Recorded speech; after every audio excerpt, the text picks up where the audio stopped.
He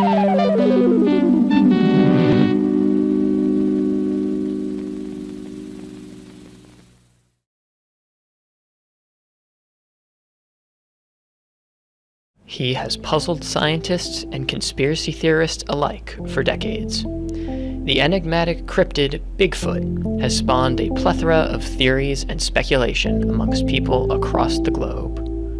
All evidence of the existence of Bigfoot had been discredited by experts, and it was considered a closed case despite extensive searches worldwide. That is, until the fateful year of 2013. This is the story of the teenagers who proved Bigfoot was real. Our story begins in the sleepy town of Springfield, Oregon, where a young man had a revolutionary idea. I always had a fascination with Bigfoot, since I was a kid, really.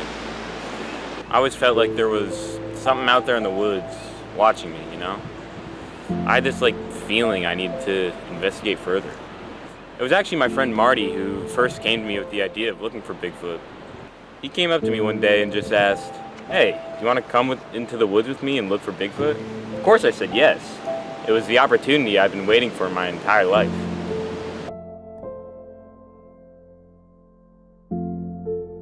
I always knew that Bigfoot existed deep down. My search for Steve was actually my 8th expedition. I'd found some evidence before. Hair samples, excrements, stuff that proves this thing really exists, but no one takes it seriously. When Steve agreed to come with me, I was overjoyed. Finally, it felt like my theories were being taken seriously. After Marty and I first spoke, we convinced my good friend Jake to come along too. He did a summer camp, survival thing a few years ago. I kind of assumed he'd have some basic survival skills. He was definitely at the top of my list to come help out. Very competent person. I trust him with my life.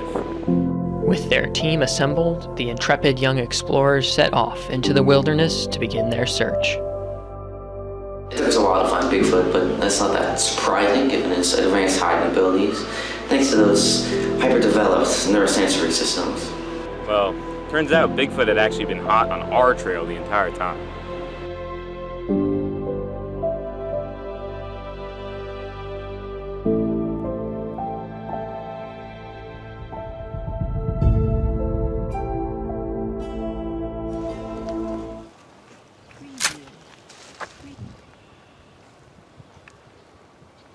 He's right behind me, isn't he?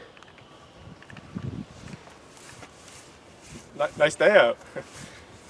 Ah! I'm supposedly Bigfoot. Personally, that term is incredibly offensive. My feet are completely normally sized, and honestly, the fact that anybody would even comment about that is that's a shock to me, because they are normally sized, and nobody's ever commented on it before. This is the first time hearing of it. My real name is Darius Winfield. I was born and raised here in Oregon, if you believe it, but I actually love traveling. I've been to Nepal once, climbed Everest. I got a PhD in history and political science, looking for any job opportunities, but they've been avoiding me for the past decade. So yeah, I'm a normal guy. I noticed all the photographers around. I kind of assumed they were nature enthusiasts. I mean, I'm an amateur bird watcher myself. I really didn't think people thought I was some kind of wilderness beast. What are we running from? I mean, these kids, they're just an absolute nuisance. I'm trying to go on my walk, and they come at me, pointing and screaming and kicking and crying, I think, maybe too, I don't know. One of them tried to knock me out. It was a whole situation. I was not ready for it. I mean, needless to say, I called the police on those kids, and they made quick work out of those ruffians, let me tell you.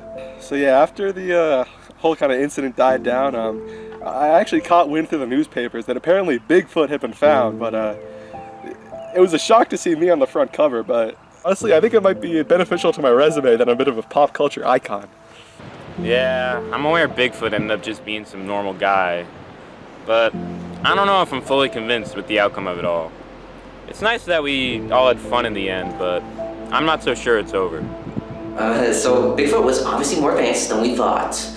He was able to shapeshift into this human form in order to deceive us and the cops. I'm convinced with better tools, we could have captured him and made him revert to his default form. So, yeah, I'm really happy that this whole debacle is over with. Like, of course, I want to thank all my online supporters, but I'm eager to get back to living a normal life.